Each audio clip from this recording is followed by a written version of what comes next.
Hello, hello. How's everyone doing? Can you hear me? You can't hear me? Can you hear me now? You can hear me. Clap once. Can you hear me? Clap twice.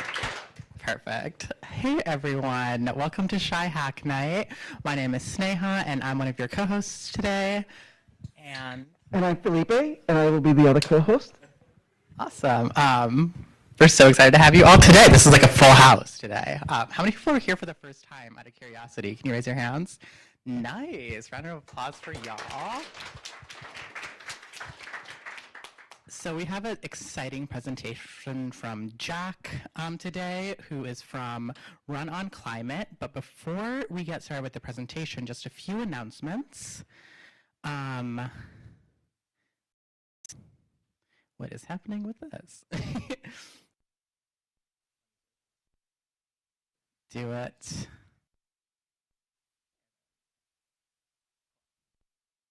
If this works. Yeah, so event started at 6 p.m. We're getting started with introductions right now. We'll start the presentation in a few minutes. After the presentation, there's going to be a bit of Q&A, and then afterwards, we'll break into groups and we'll transition into the civic hacking portion of the evening. And so we'll hear from a few different breakout groups who are working on different projects. Anyone can also start a breakout group if you have an idea for a project or an idea that you want anyone to work on. You can feel free to come on up after the presentation and pitch your idea. And then we'll break out into those groups and hack, and then around 9 p.m. we'll pack up and leave. And just so everybody's aware, the bathrooms are outside, of course. The food and drink are across the hall. And we still have plenty of food, including some banana bread. So thank you to whoever brought the banana bread. And of course, the offices that we can use are the ones that are down the hall that are free to use and have HDMI and Wi-Fi 3, USB 3 connectors, and of course the Wi-Fi here.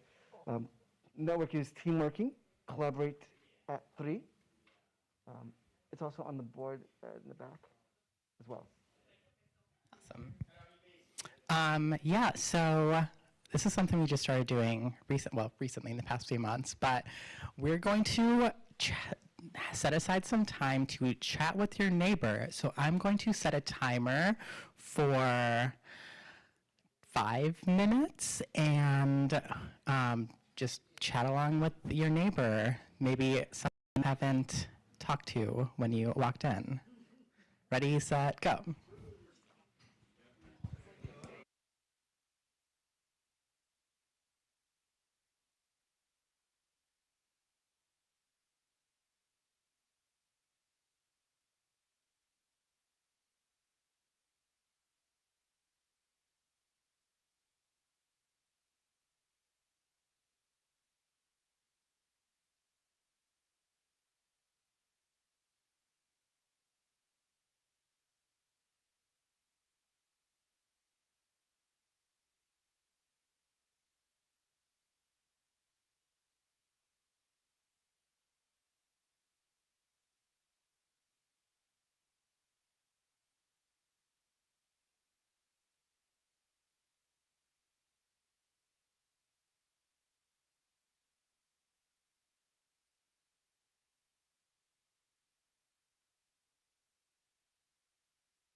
I'm just now learning tonight, basically. I mean, I looked at the website. I saw a couple of the other like presenters, but I'm still trying to wrap my head around what it is. Yeah.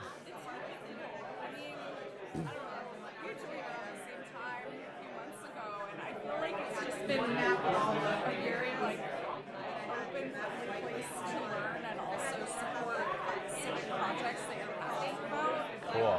And like everyone is so helpful and you want to learn a new skill, which has been great. So. Cool. And the presenter series, it's not really connected to the work per se, right? Like the breakout groups, you have your own projects that are rolling. Projects, but I mean, I guess the speakers are in some way engaged with civic, but that's a broad umbrella. Yeah, yeah, yeah. It's been quite a variety.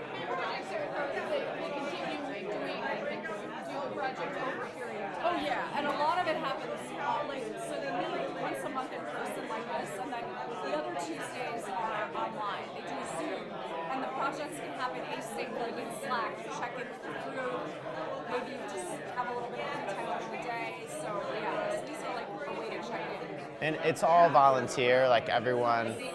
It's people who have skills in tech who want to make a difference in politics or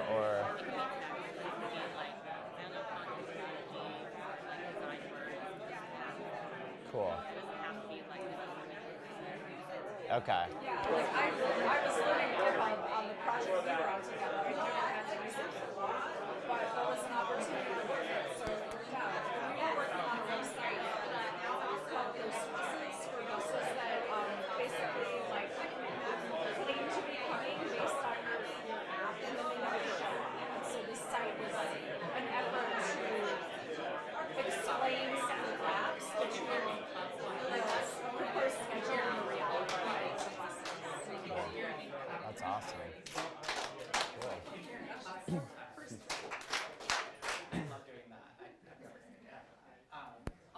Let's come back as a group. Perfect. So the next thing that we're going to do is 3-word introductions. So I'm going to pass the mic around, and you can say your name, pronouns, and any 3 words. It can be like what you're feeling, what you're working on. Yeah. So I'll kick it off. My name is Sneha. I use she/her pronouns, and excited for vacation. And I'm Felipe, he, him, L. And yeah, I'm loving the people power.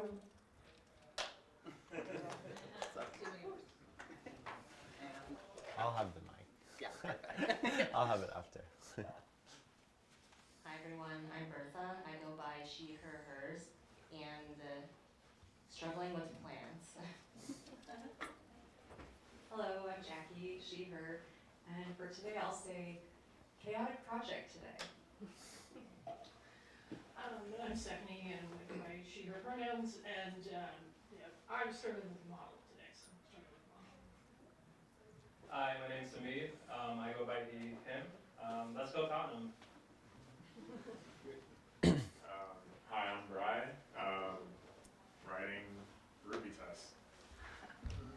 Hi, my name is Tamara, she, her pronouns, and enjoying the holiday season. I'm Steve, they, them, loving my communities. Hi everyone, Ali Karbasi, he, him. Thinking about, I'm going to hyphen this, my kids. Thinking about kids would be weird.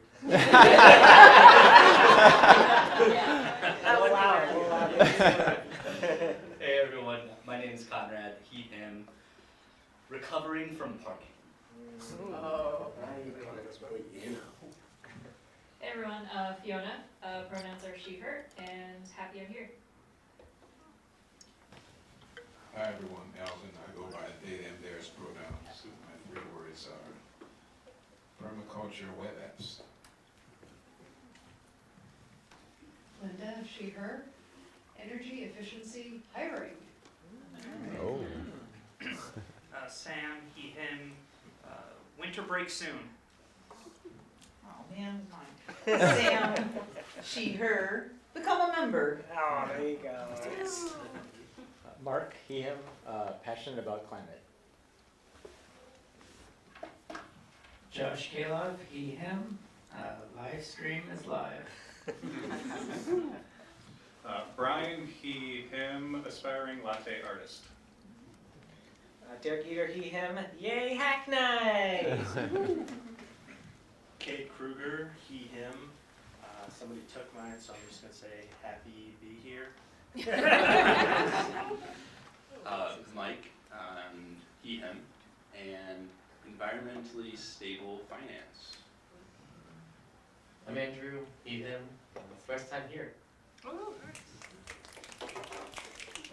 Robert, he, him, happier to be here. We're not excited. Scott, that's the happiest. Can't go any farther. Sanjay, he, him, I love coding. Derek, him, they, spontaneous, not spontaneous. Hey, I'm Rebecca. She, her pronouns. I don't have connected words, so ocean cats pizza. Victor Kovis, he, him, his. I like trains. Ian Wen, he, him, renew your memberships.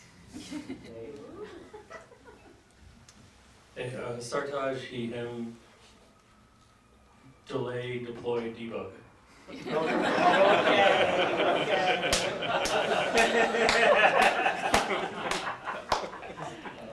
Andy, he, him, become Android tester. Marissa, she, her.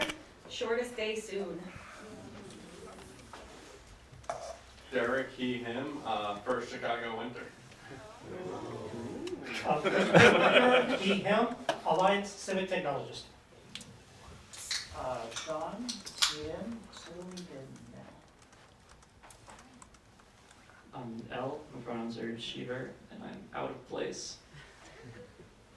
Nadine, she, her. Ready to learn. Sarah, she, her, missing my cat. Lucas, he, him, build more housing. We, he, him, chicken sandwich, mistake. Justin, he, him, paper jacket. Patty, he, him, accidentally, happily untethered. Huh. Edwin, he, him, came from bowling. Sean, he, him, pursuing neighborhood involvement. Kyle, he, him, busy day today. Did we get everyone? If not, raise your hand. Speak now. Cool.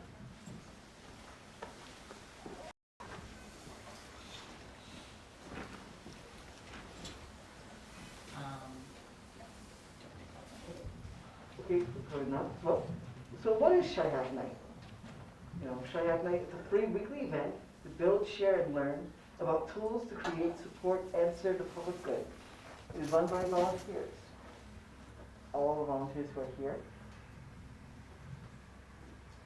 The organization, Shy Hack Night is a not-for-profit, is membership-based, 501c3 nonprofit. Members elect the board of directors to manage the organization. One thing that we love about Shy Hack Night is that it is community run. A lot of volunteers make Shy Hack Night happen. If you're a volunteer on the board, can you raise your hand?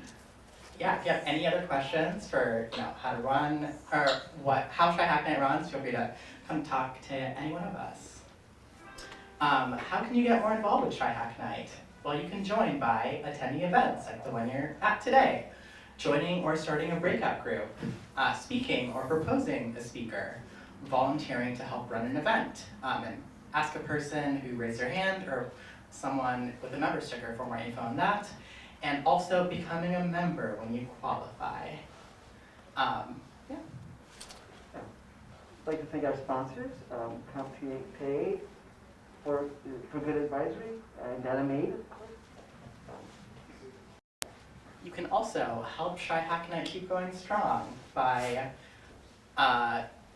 donating to our organization. And a donation helps us pay our presenters, feed all of us, and it just generally helps us grow. So consider donating to Hack Night. And if you need to know how, just Venmo Hack Night.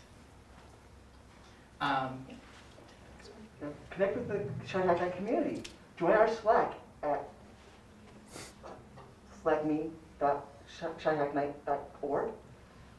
And you get to see our news, announcements, introduce yourself, job opportunities. There are always job opportunities on the board. Any questions you have, and wall tour if you have any to post articles and have discussion about. It's a big, again, local news. And it's really active, so it's a lot of fun. Yeah, definitely +1 to that. Like when someone asks me what Hack Night is, it's like this meeting space, but it's also the Slack, and there's a lot of conversation happening in there, so make sure you join. And if you need the link afterwards, just come talk to us too. Calling all current members. This is just a call out that's important. Be sure to renew your membership by January 15th. And if you're interested in becoming a member, then become one by then to join on our next annual member meeting in February. And you can just go to that URL, which you can find on the Hack Night website to learn more. And so upcoming events, on this next week, it's on the 17th, we'll be doing online, Break the COVID, Electrify Chicago, one of our breakouts. And then for the next 2 weeks, no Hack Night, because we will be holiday break. Enjoy. And then starting on the first on July 7th, 2025, we will come back to an open hack. Awesome.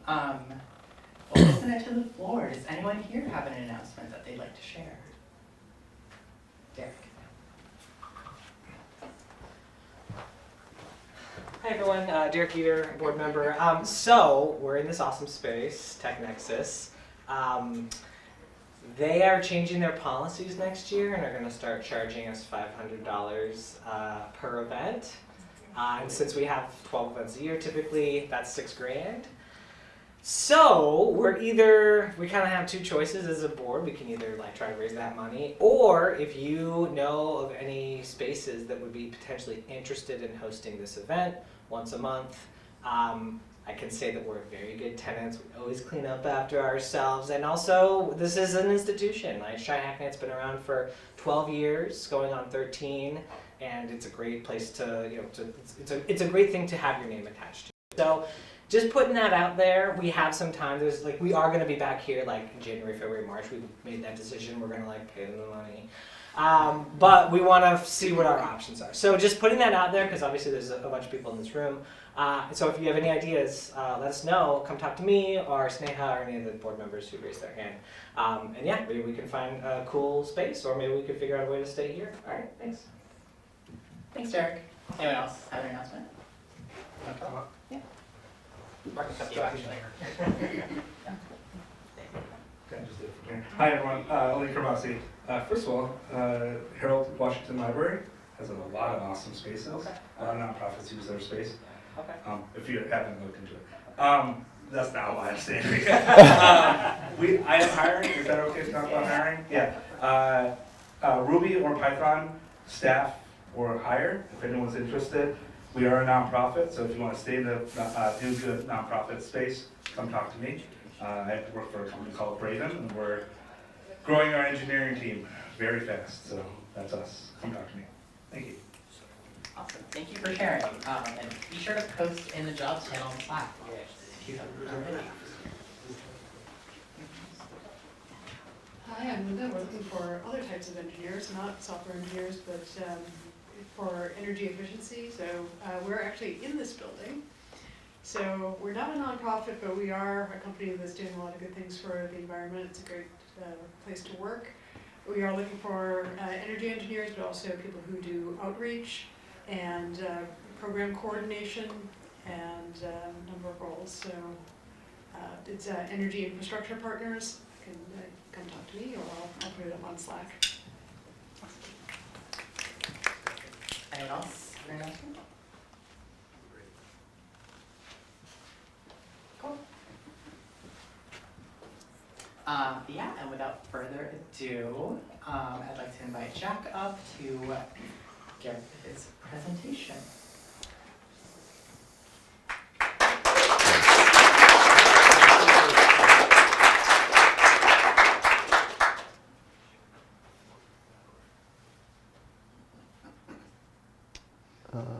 There we go. There we go. Cool. Great. Take it away. Awesome. Thank you so much. This is amazing. I knew nothing about Shy Hack Night coming into this, and I can see what a warm and special community this is. So kudos to all of you who've built this up and who are part of it. And I'm really grateful to be here to be able to share with you all. My name is Jack Hanson. I'm the executive director and co-founder of Run on Climate.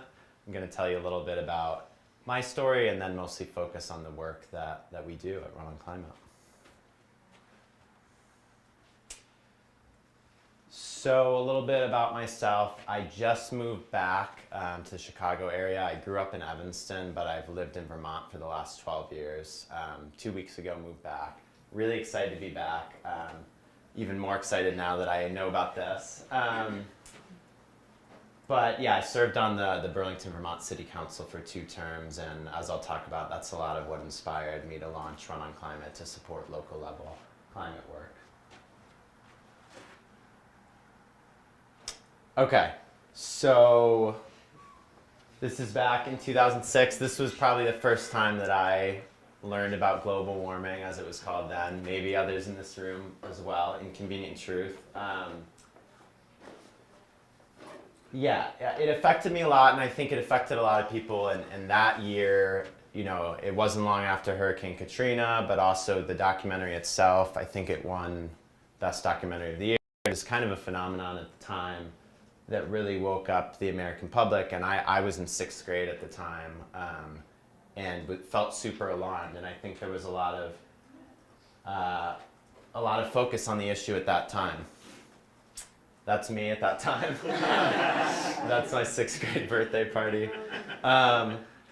But after, you know, a couple years later, it seemed like the media moved on, you know, the general public moved on, people in my life moved on, and people just weren't thinking or talking about it anymore. What really hit me and what really woke me up was actually an Onion article a couple years later. There's the headline. And it hit so hard. It really hit, it was so on the nail. And you can see here it's mentioning like the big, you know, media issues at the time that people were focusing on, which I had forgotten about until I put this together. But if you look at the quote from the climate scientists, it's like, yeah, this actually might still be a thing worth our focus and, you know, worth working on, as we've been saying for 20, 30 years. That was my wake-up call of, I can't just hope this somehow disappears and goes away. If I believe in it, I actually have to focus on it and work on it. So that's part of what drew me to go out to Vermont and start at the University of Vermont with an environmental studies degree, and I dove all in on climate activism. Luckily for me, the fossil fuel divestment movement was just launching at that time, so I was able to tap into that. There's me at a protest at UVM Board of Trustees meeting where we were trying to get them to divest their endowment from fossil fuel companies. Fast forward to my end of my time in school. Being in Vermont, I got to learn about Bernie Sanders, who at that time nobody knew who the hell he was. And I actually remember coming back on winter break that year and canvassing in Chicago in the streets for Bernie. And it was really cool because nobody I talked to had ever heard of him, but once I explained the bullet points of what he was about, every single person was like, yeah, this is amazing, I'll vote for this guy. And he did, you know, obviously very well here, but didn't quite, you know, didn't quite make it, but that was kind of my first experience working in electoral politics and having the experience of feeling like, okay, here's someone who's within the system, you know, who's working in traditional politics, but is actually fighting for working people and is actually willing to push on climate and willing to challenge fossil fuel companies and other special interests that are, in my opinion, the biggest obstacle for change. That kind of flowed into me working on a state senate campaign. This guy, Chris Pearson, was in the state house. He was a longtime kind of friend and mentee of Bernie, and he had helped encourage Bernie to run for president. I had the honor of running his campaign. That one was successful. After that, I did 2 years working at the state level in Vermont through VPIRG, advocating for stronger state policy, not just on climate, although most of my time and energy was on climate. I was there for 2 years. This is one of the things we did. We ran a massive summer canvass, and Trump had just been elected, and in Vermont there was tons of energy at that time of, holy shit, how did this happen, and we need to respond. And so this summer canvass, we were able to go to pretty much every town in Vermont and knock on doors and raise money and build support for environmental issues at the state level. And then during the rest of the year, I would work, I was in communications, but we would lobby in the legislature to get stronger climate policy. The problem was, there were multiple problems, but we had just elected a governor who had no interest in climate action. And so the legislature wasn't really interested in taking it up because they knew it would get vetoed. So during that 2-year span, I got to see all this energy, all these young people knocking on doors, thousands of Vermonters donating and supporting. We had tons of out-of-state money coming in because with Trump being elected, a lot of funders wanted to support a state like Vermont where they thought progress could happen. All of that, dozens of really smart, dedicated people. At the end of the day, we didn't pass anything meaningful on climate during that 2-year span. And that experience was really what made me pivot into local action, because in my mind, that type of investment of time, money, people, resources would yield results at the local level, undoubtedly. And we don't have time and money to waste. And so this experience is what kind of made me make that pivot in 2018. That kind of culminated in me running for city council as a 24-year-old on a climate platform, which hadn't been done at the local level in Burlington. And a lot of those folks from the other picture who we had been knocking doors together, they volunteered on the campaign. We knocked every single door in the district twice. We broke voter turnout records, and I was elected, and another young climate activist was elected at the same time. I think I have a picture there. And it kind of shifted the dynamics on city council, and we were able to actually move forward and adopt a lot of really strong climate policies in Burlington. And so that kind of proved my theory at the time that local level you can get more out for the time and energy you put in. You can get results, which ultimately led to us launching Run on Climate. Also, kind of lucky for us, 2019, if you remember, was the global climate strikes with Greta and that whole movement. And so we had been elected in March of 2019, and that happened in the fall. So we were able to use that momentum and energy from the community to pass some really strong policy.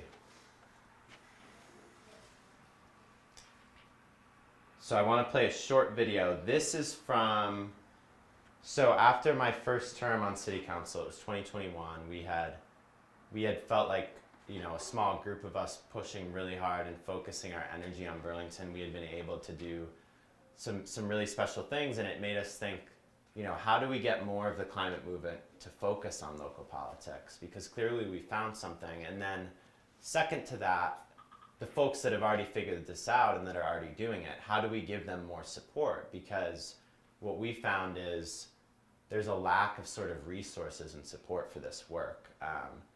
Like, for example, in Burlington, city councilors are paid $5,000 a year.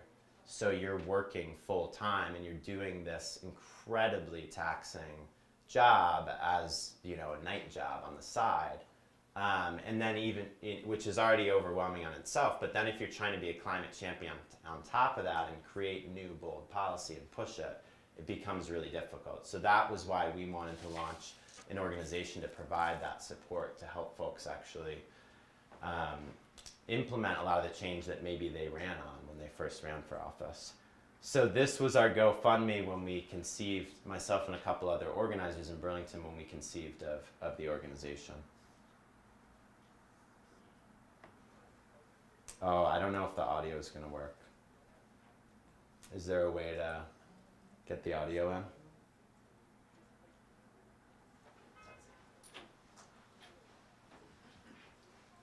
If not, I mean, it is captioned pretty big, so.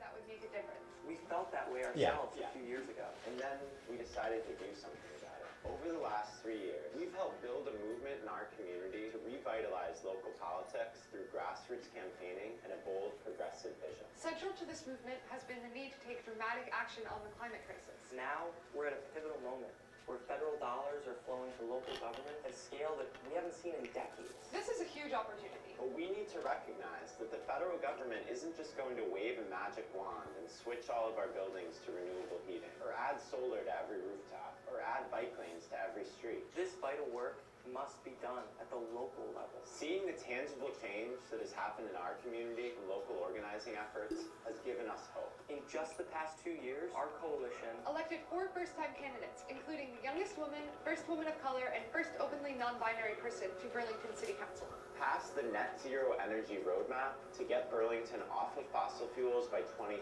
Made Burlington the second city in the nation to require landlords to weatherize their rental units. And passed a ballot item to allow the city to regulate heating systems to switch buildings from natural gas to renewable heating. We believe so strongly in the power of creating change locally by building relationships and having conversations with neighbors about the moment we're in and how we need to respond. We want to share this model with communities across the country, transforming their communities from the ground up, and passing policies that are in line with the stark reality of climate science. Our organization will 1. Identify and recruit climate champions to run for local office. 2. Support them in their campaigns at little to no cost to them. 3. Use these grassroots campaigns to build urgency, awareness, and community-based action around the climate crisis. And 4. Pass aggressive climate policies that have ripple effects across communities and up to the state and federal level. We can't afford to wait. Politics as usual will not solve the climate crisis. People willing to fight for justice in their communities will. If you agree, please support us by donating below and sharing this page with your family and friends. Thank you. The climate crisis is the most pressing issue of our time. If we don't act dramatically now, we will live through a period of climate chaos. Sorry. Okay. So yeah, that was Cool. I got it. okay. Cool. Yeah, that was our GoFundMe video. Funny enough, Bernie Sanders' videographer was the one who made that video for us, just on the side. But that was the theory, and that's kind of still how we're operating as an organization 3 years later. Couple other reasons of why we do this work at the local level and why we focus exclusively there. The majority of greenhouse gas emissions come from cities. Depending what data source you look at, it kind of ranges between 50 and 75%. And I think arguably more important than that, particularly the transportation and the building sector, which are 2 of the huge ones for emissions, a lot of the regulation is local for transportation and for buildings. So there's huge opportunity to make a dent through local policy. But again, there are these bottlenecks, and there's not that much support, emphasis, resources to invigorate local policy. So we really invest in local leaders. We really support directly local elected officials as our primary kind of customer. It's free, we give them these services for free, but folks who are running for office, who are climate champions, or who are already in office, who are climate champions, is the main people we work with, and then community activists and advocates as well we collaborate with to push from the outside.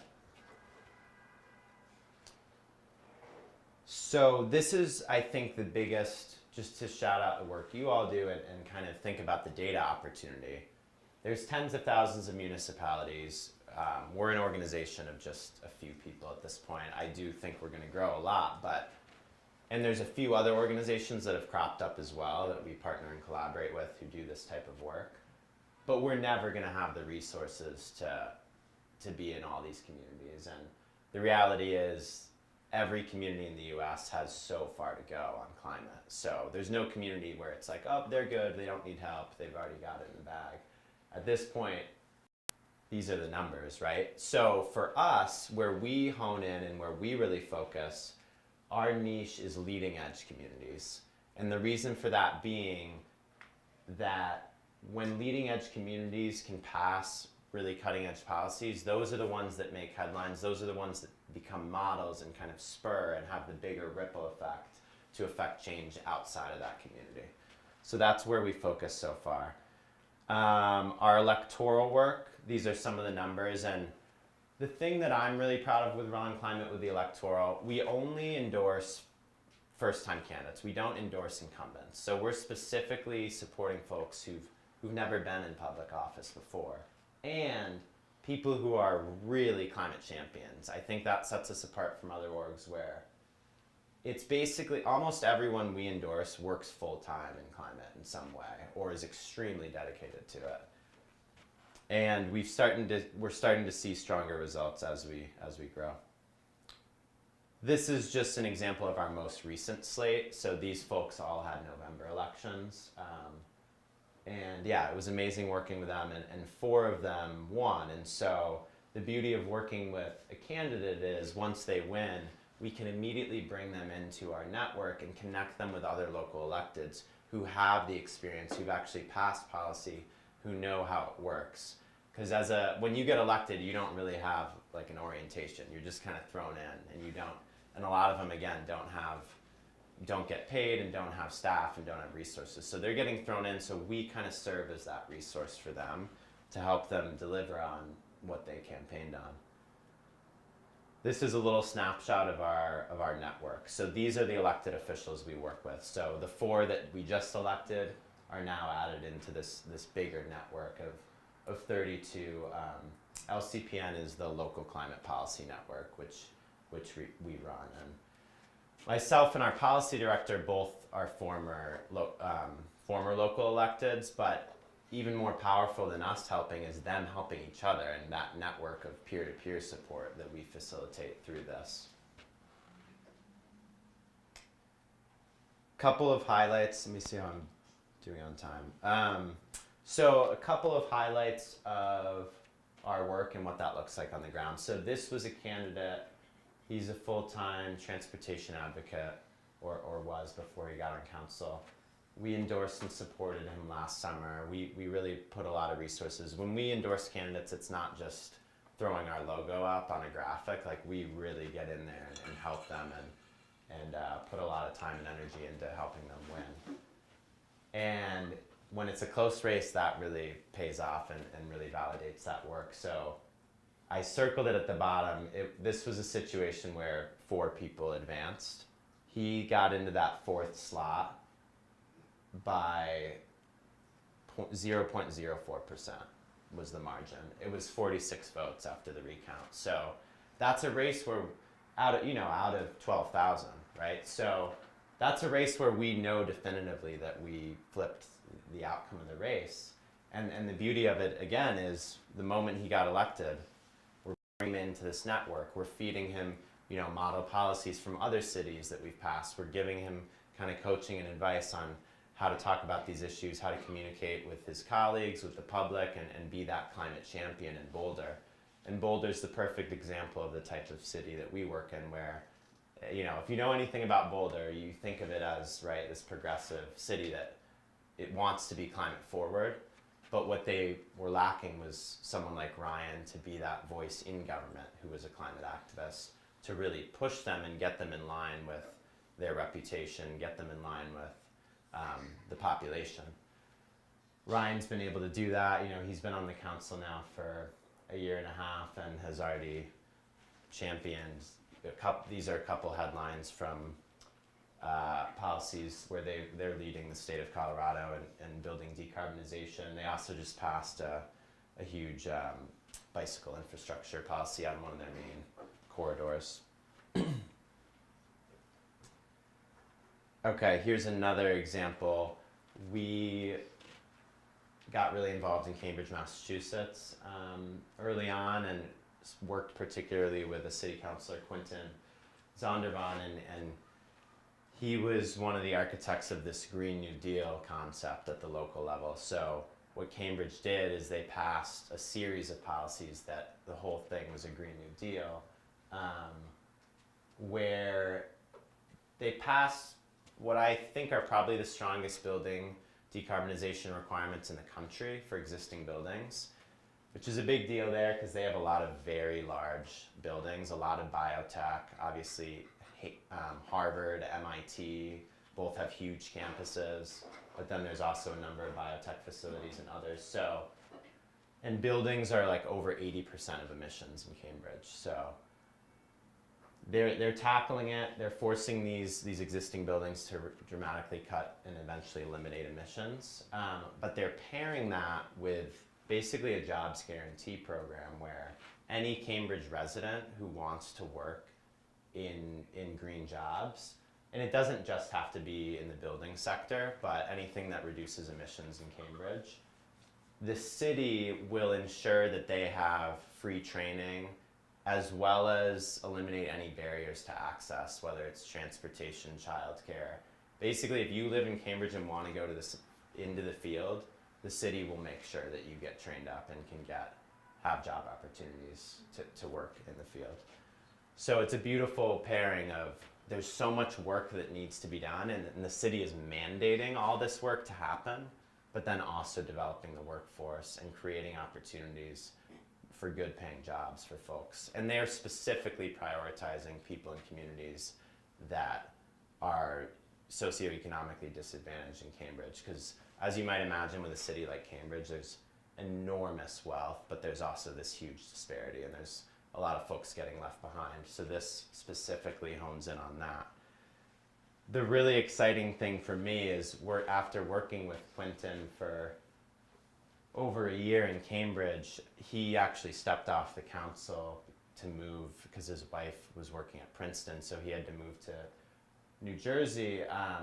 But now that he's off the council, he's actually joined our team full time at Run on Climate. So we're really lucky to have Quentin on the team now.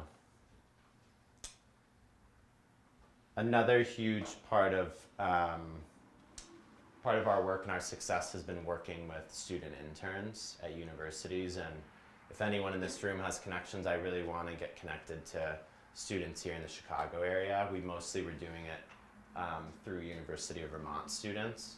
But these internships, it's been such a win-win. I mean, it's giving students an opportunity to do something impactful and make a difference on climate. I remember being a student and learning about these issues and feeling so much despair and feeling like I need to be involved. I need to be actually doing something and making a difference. So giving that opportunity, and a lot of them, what we do is on the policy side, we'll pair these interns up with city councilors, so they get to work directly with a local elected official and provide that elected official with a lot of needed help. So it's truly a win-win, and we have a lot of students are able to get credit or funding through their school. We also have funding available for students that need that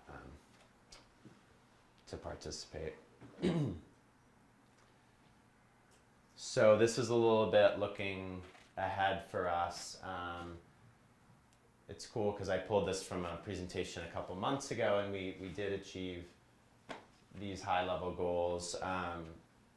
The 2024 policy goals, I'm not going to go all the way through it, but basically out of the 28 cities and 3 counties we work in, we identified 8 focal cities, 8 key cities where we felt there was the greatest opportunity and we wanted to spend more time and energy. And for each of those 8, we had a list of policies that we developed with the city councilor or mayor or other elected on the ground. and we made a ton of progress. We didn't literally pass every single policy we wanted, but we got probably 80% of them done, and the others will continue into 25. We're in an exciting time. I think we've been getting a lot more funding and attention recently, so we're going to be able to grow into more cities going forward. And ultimately, if you look further out, the challenge is how do we, because we're on this leading edge, someone's got to go first. How do we get a city off of fossil fuels and show that model? We want to be a part of that at Run on Climate. We want to support that and accelerate that. And from there, once we start seeing a couple cities get there or get essentially there, it's all about spreading it as quickly as possible to other communities. The only other thing I wanted to plug, just from a data perspective, going back to this, our niche of leading edge, there's a huge opportunity there for data. Right now, we've been kind of, I don't want to say guessing, but it's not been data driven, how we choose the cities that we work in, but it could be. And I think we're starting to, sniff around and try to figure that out. But if we could have data on, the population of that city, what percentage of people in that city list climate as their top issue, and target the cities where that's the highest number, as one example. There's probably a million other ways to do it, but using data to identify where we actually want to focus our limited resources, I think, is a really valuable leveling up for us as an organization. As well as races, because again, we're trying to choose races where it's a city that can lead on climate, and it's a tight, contested election. And having data to be able to determine that. Obviously, you can't fully determine how competitive a race is, but if there's any data to help us approximate it better, I think that's valuable.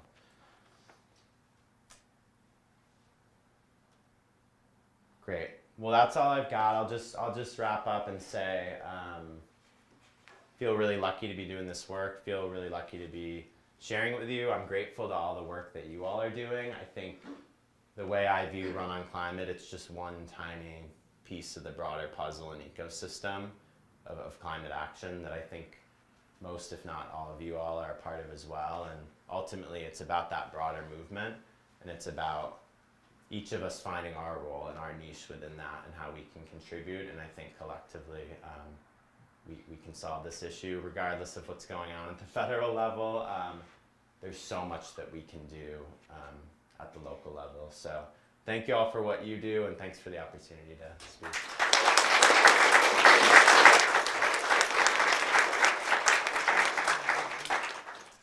Yeah, so we have time for a few questions, but we only have one mic. So if people want to raise their hands, and then Jack can sort of repeat the question for the live stream. Oh, yeah, you can keep the Do you want me to keep it? Yeah, keep the mic, Jack. Yeah, and then, yeah. So if people want to raise their hand, we'll have some Q&A, and then we can sort of go with the flow. Please go ahead. First of all, congratulations on everything you've accomplished. My one question is, do you guys have a specific stance on nuclear? I know that's environmentalists kind of go both ways on that now, so I'm just curious if you guys... Yeah, that's a good question. As an organization, no. I mean, and the interesting thing, so I didn't even mention, we don't necessarily take stances on issues in that way, but what we do and what we've created on our website is we've built these resources where we've tried to identify what we feel are the most impactful local policies that city governments can adopt. Because there's restrictions to what cities can do, obviously, and that varies state by state, but we've compiled on our website about 50 policies that we feel are most cities have the ability to do, and they really do drive down emissions, and they're achievable and passable. And for each one of those, we'll point to the best examples of cities that have done that, and we'll point to resources and studies and whatever to support that. So as far as nuclear, that's not really a local level policy. Like, cities don't really decide about nuclear for the most part. There may be some local role with zoning and siting, but we haven't to do it. As far as if you want my opinion on it, I mean, I do think it's part of the solution. I think other renewables, geothermal, wind, solar, some of these I prefer, but I think nuclear, given the reality of our grid, can play a role. That's my personal opinion. But it's so nuanced, I could spend 10 minutes further qualifying everything I just said. Yeah. I'm curious how you all deal with cities that don't have a strong city council and mayor, like kind of administrator-run cities. Where I live, the city council is pretty good about climate, but there's very little progress that's been made because we just don't have staff at the city who are like capable, to be honest. And our city administrator, who is capable, is much more interested in fixing like potholes in the streets, which we do need. But Yeah, so, I forgot to repeat the first question. It was about nuclear, if we had a stance about nuclear power. The second question is about, and I kind of need to explain it to give people context, but this concept of strong council or strong mayor. Every local government is different, even within a state. Every local municipality is set up differently, and the legal authority is subdivided differently. So some places don't have a mayor, some places don't have a city council, some do or don't have a city manager. There's all these different types of structures, and it does get confusing. We mostly work with city councilors. We've worked some with mayors, we've worked some with sustainability directors who are on that staff side. They're not elected, but they, work full time for the city to drive these things forward. So as far as your question, I don't think for a city that doesn't have a strong council, it's not necessarily a barrier to us getting involved. If we think there's potential for that city to be a leader on climate, we could find another avenue to get involved, whether it's working with someone inside city government, an organizer. So if you feel like there's opportunity and there's a way we can help, we want to do that for sure. Hopefully that kind of answers your question. It's very complicated though, the structure of local governments. Yeah. Yeah, I'm curious about the strategy to work with getting folks elected as opposed to finding existing legislators and like choosing to partner them. I'm just kind of curious, like why you went one way or the other on that. Right. Well, so we do both, and that's intentional. Repeat the question. So the question is, how do you kind of decide between working with someone running for office versus someone already in office, right, in a particular city, and kind of the strategy around that? There's plenty of cities where we do both.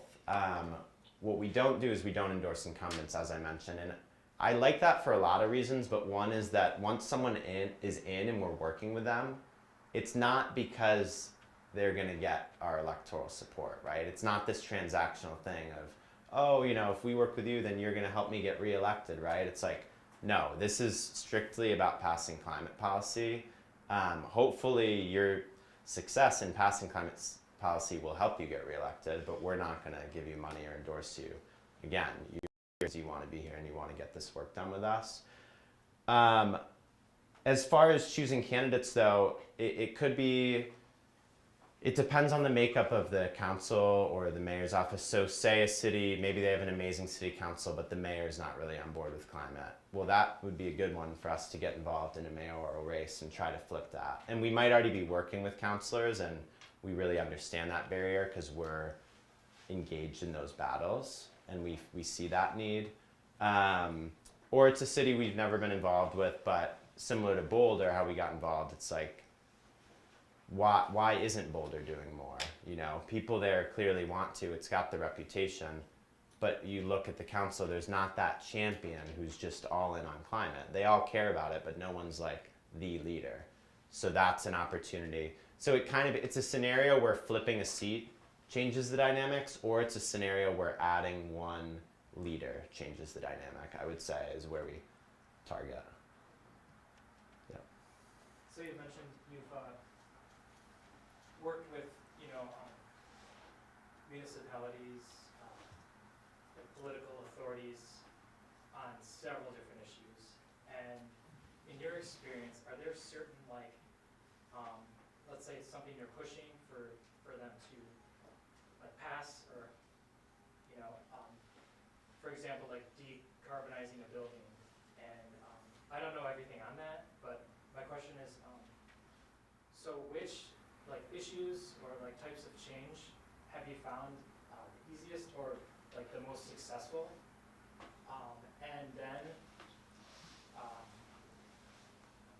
like in your opinion, like of course they all have impact, but then like which issues do you think have the most impact? And so it's kind of like a two-part question. Yeah, so the question is just thinking about, there's so many different policies that you can work on at the local level. So I think the question is, which ones are harder and easier to pass generally, and which ones have the most impact? It's a great question. It's one I think about a lot. I think the building stuff politically tends to be a little bit easier than the transportation stuff. So with decarbonization, it's a little bit of a niche audience of people that feel impacted by it in a way. So if you're regulating, okay, all new buildings have to be all electric or something, most people are like, okay, cool. Developers care, it affects them, right? And they're a mixed bag on it. Not all of them oppose it, actually. Some of them are already doing it, because in many places it's already cheaper anyways. But it's a smaller kind of constituency that cares. Whereas when you get into transportation and you talk about, and transportation is so critical, in many cities that is the leading source of emissions. Our perspective is, how do we get, in cities, how do we get people out of cars, and how do we move to the really low carbon transportation, walking, biking, public transit.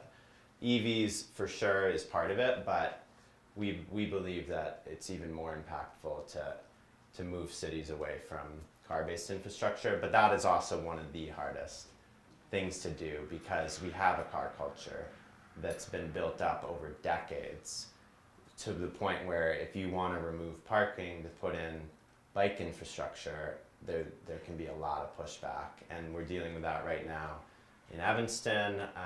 There's a meeting as we speak about that.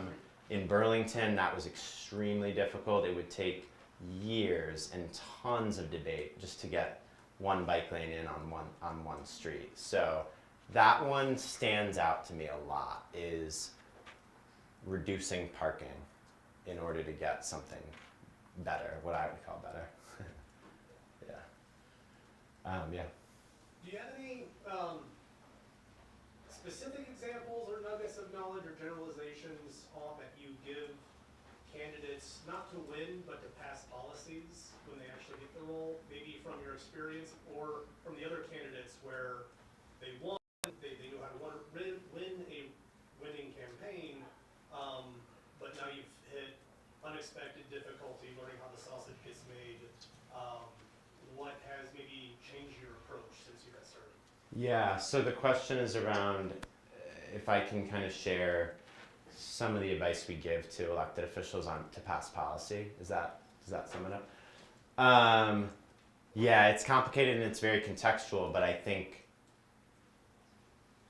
there's two things that I would say to that. The biggest thing I learned from serving in local office is that the effort to get a policy passed, as complicated and hard as that is, that's just step one. Because then you have to actually get it implemented, right? As a city councilor, you can't implement anything, basically. So there's two phases to everything, especially at the local level, because at the federal level, if something passes, it's basically going to be enacted, because if it doesn't, someone's going to sue. But at the local level, that's not true. If the city's not enforcing an ordinance, it's probably not going to go to court. So it takes political pressure, and it takes working with staff and crafting good policy to even get it to actually be implemented and enforced.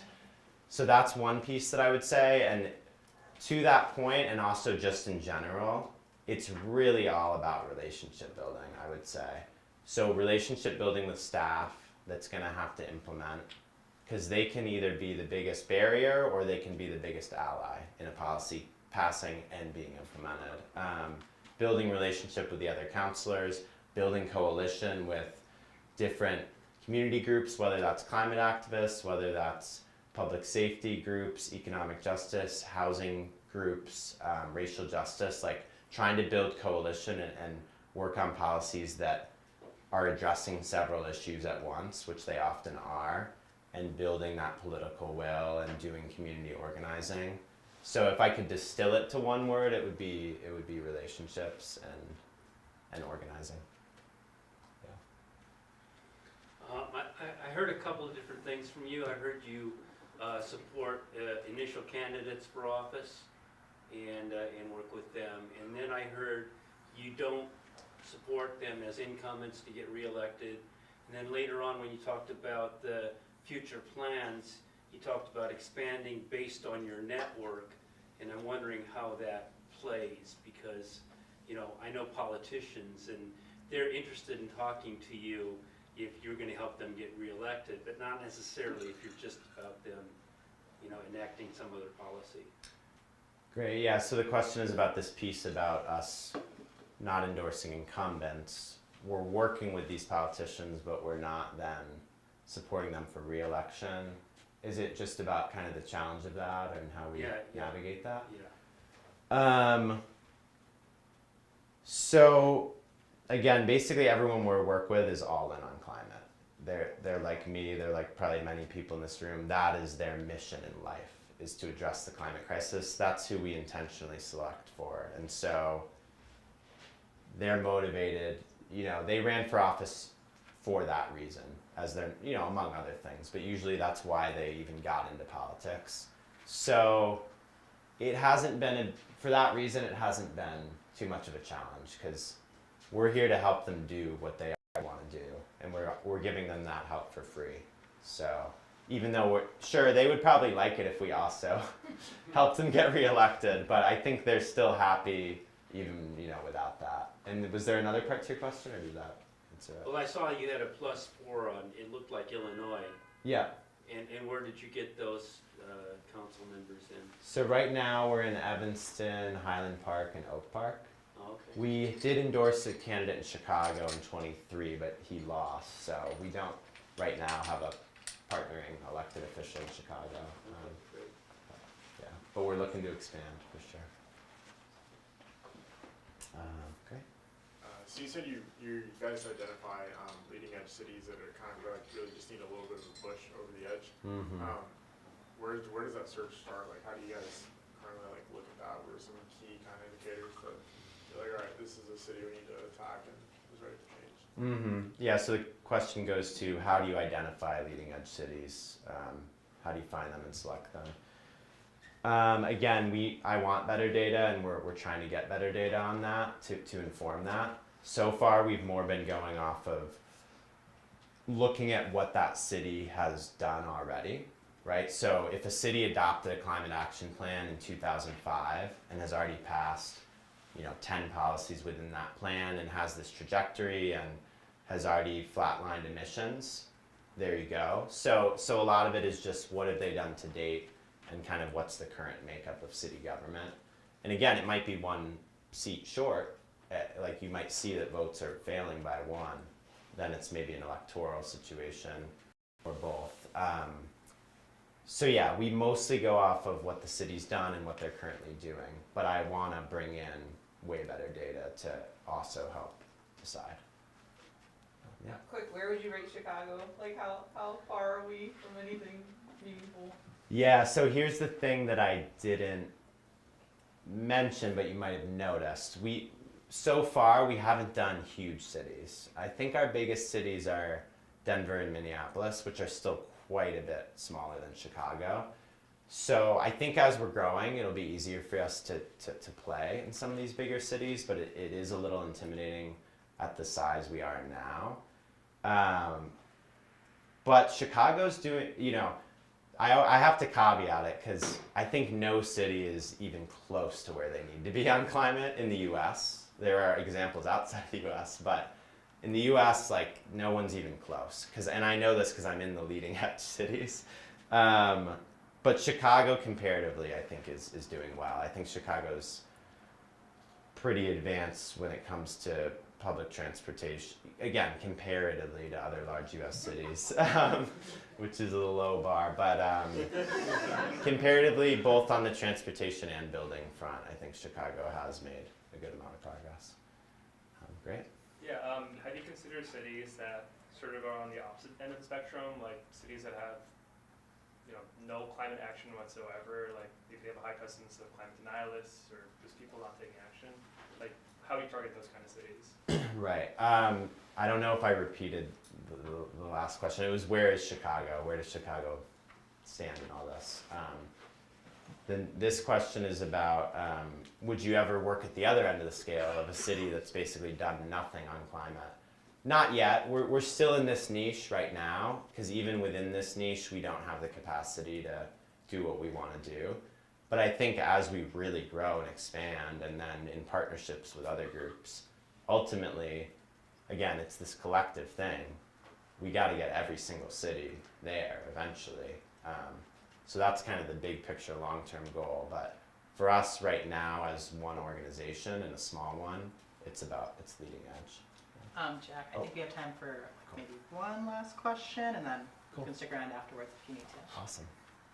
What services do you provide the candidates other than helping them get elected? Like, how do you support them after, other than connecting them to the network? Is there certain things your organization does specifically? Yeah, so the question is about candidates that we support after they win, or? Yeah, what do you do to support them other than just put them in the network? Because that's what you said when you played the GoFundMe, was that you wanted to support them because they are really busy. And I'm just wondering, what is that support? Thank you for that question. Yeah, so the question is, how do we actually support local politicians in getting policy passed? And I'm really glad you asked that. And it can look a little different every time, but I'll just tell a quick story from when I was on city council that helped inspire this and get me thinking about it.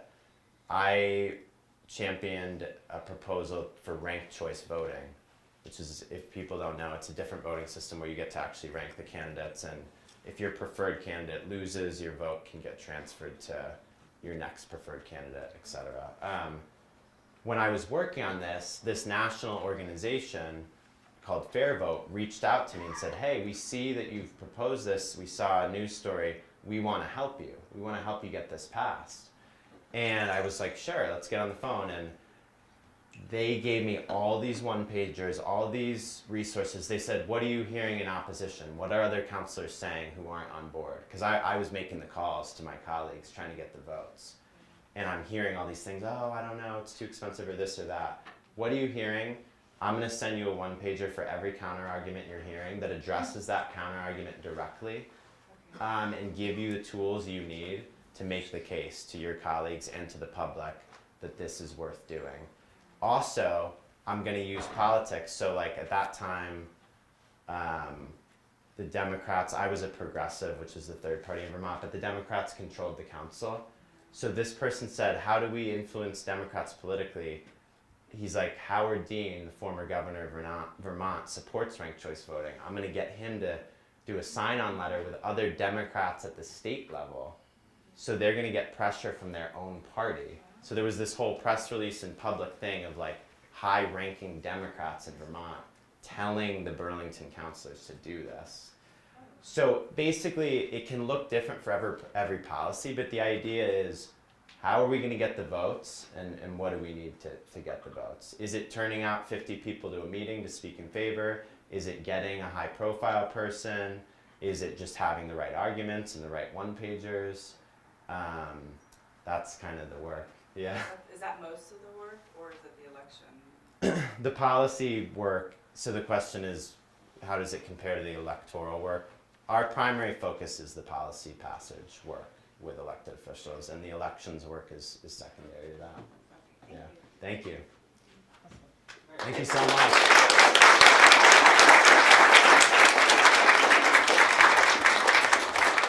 Thank you so much, Jack.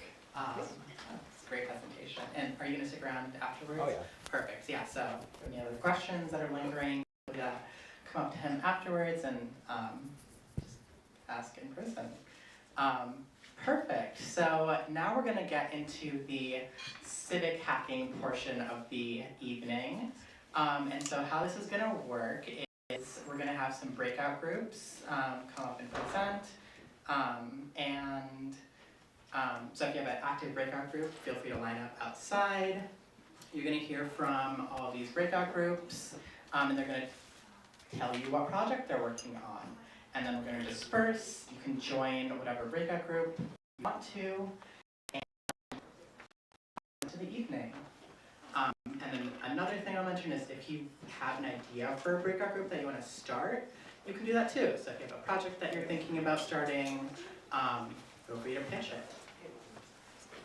But we'll give it a few minutes for folks to line up. Oh, looks like we have Victor right here.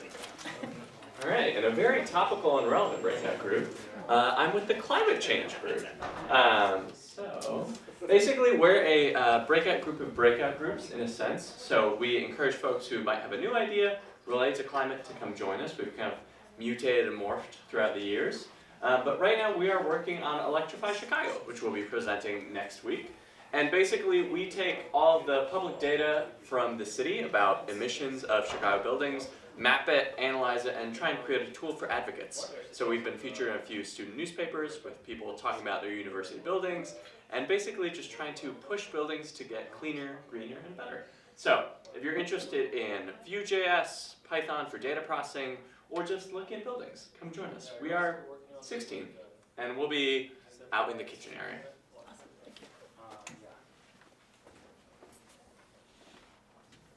Hi, I'm Steve from Shy Commons. We're not Shy Hack Night, we're Shy Commons. And we've been doing this several breakout groups. One is that we have a project called Block Share, where we're trying to provide last mile internet service to communities that are underserved, and give each community its own server and app set that lets people exchange their views, calendar things, share their garden produce, their time, their talent, their tools, their rides with each other. That's Block Share.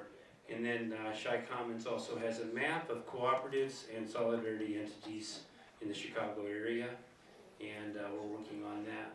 So what we really need right now on the map side is some DevOps people or person who can get us through some problems that we have with Docker and service, the server that we're using and stuff.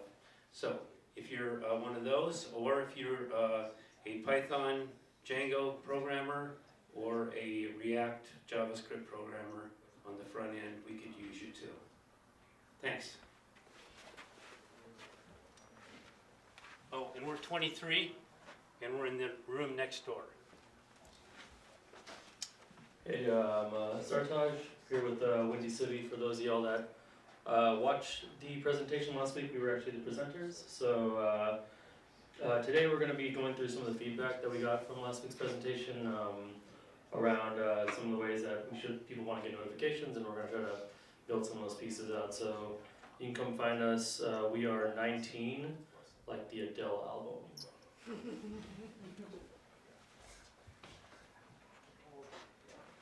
Hey everybody, so this is a breakout group that started last month called Protecting Communities.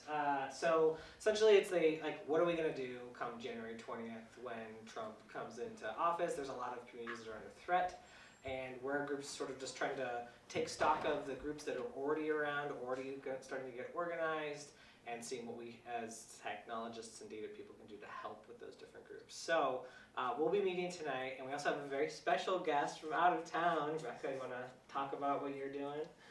Yeah, hey everyone. So I'm a co-organizer of Techies for Reproductive Justice. We're an online space for folks who want to work at the intersection of technology and reproductive justice. We are here tonight, a few of us are here. We're gonna be hanging out in Derek's breakout group, but if you wanna talk about abortion or environmental justice or good rights or trans care or anything that touches our ability to live in the world and raise our children in healthy environments, come hang out with us.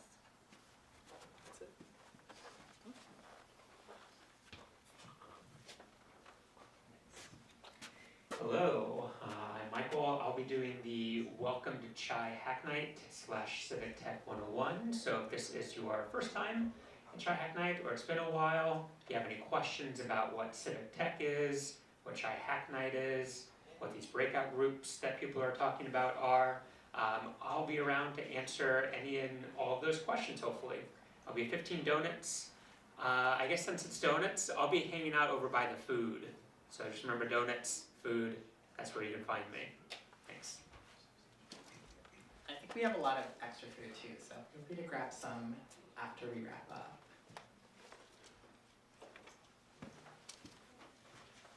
I'm Jonathan. I'm working on a project called Chat, which is a cross-platform app and website to assist users and general population in understanding immigration legislation. So chatbot trained on that legislation, as well as the instructions that go along with the forms, so people can ask questions and understand it better. So if anybody wants to assist with some web scraping in Python, or knows a bit more about LLMs and fine-tuning, I could use some professionalism there. Additionally, looking towards the nonprofit or fiscal sponsorship group. So if anybody has experience with that and wants to weigh in, I could use some insights there.